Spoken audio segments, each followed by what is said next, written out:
Hello mathematicians, puzzlers, and other curious people. In this video, we're discussing a weird result where products are shrinking. And this really does seem weird. So up to a certain point in your education, most multiplication problems do follow the pattern that the product is bigger than the factors. It turns out that's only true some of the time, but when that's what you've mostly seen, it makes sense that you would think about that as a rule. Even though it seems weird to step outside that, it really is right. Now here's an example of the kind of problem I'm talking about.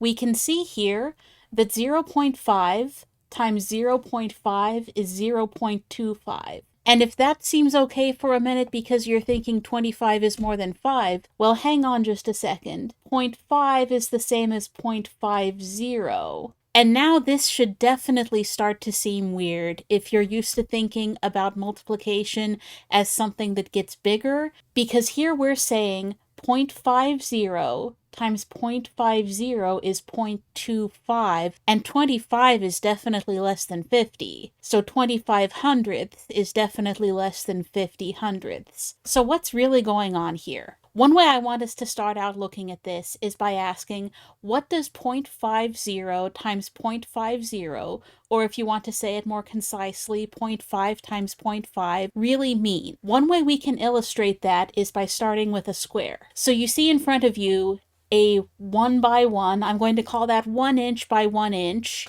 But if you'd like to think about it as feet or yards or meters, that would work fine too. I'm just working in inches because it's what I thought of. So you see in front of you a 1 inch by 1 inch square, and we could draw a 0.5 by 0.5 inch square also in its corner. Now, if you remember how multiplication works with finding areas of rectangles, and squares follow the same rules as rectangles, we can say, okay, 0.5 on one side times 0.5 on another side would give us the area of that square. Seems good so far. What is the area of that square, though? We could have 4 squares like that in the 1 inch square. So it must be 1/4 of a square inch. In other words, 1/4 of a square inch. So 0.25 of a square inch. And we can verify that that works by adding up 0.25 plus 0.25 plus 0.25 plus 0.25.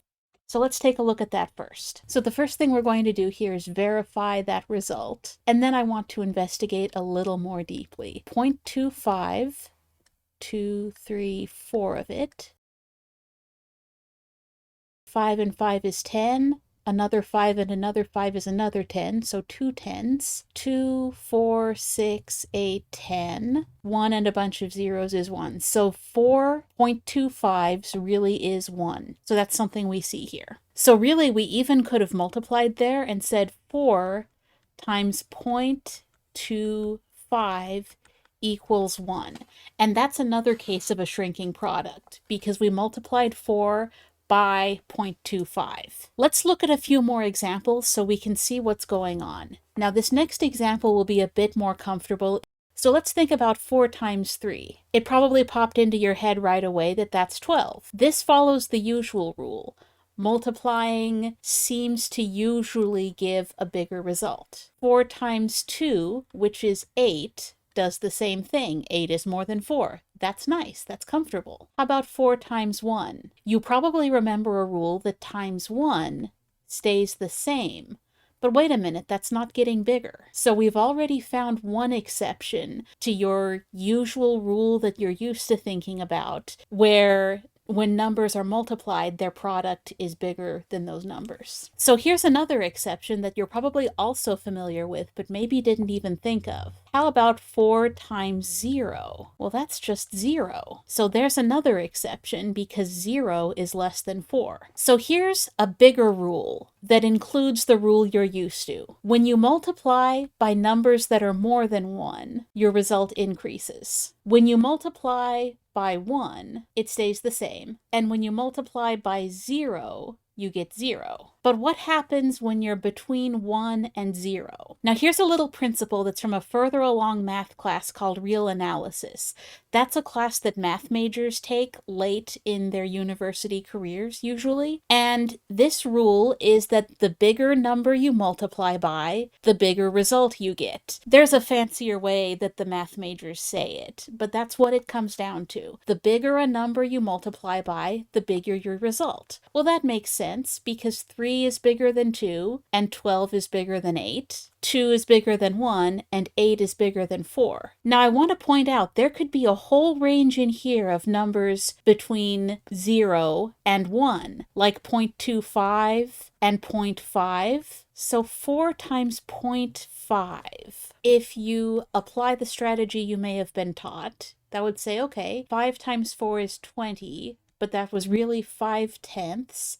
So it's really 20/10, so that's really just 2. Well, that got smaller than the 4 also, but it's still more than the 1, because what we multiplied by, even though it was less than 1, is bigger than the 0.25. So if you multiply by a number between 0 and 1, so more than 0, but less than 1, the number shrinks compared to multiplying by 1, so it shrinks compared to itself, but it doesn't collapse all the way down to 0, so it just decreases somewhat. So let me say that again so that you can see how this lays out for just all kinds of different numbers. If you multiply by more than 1, your result is more than you started with.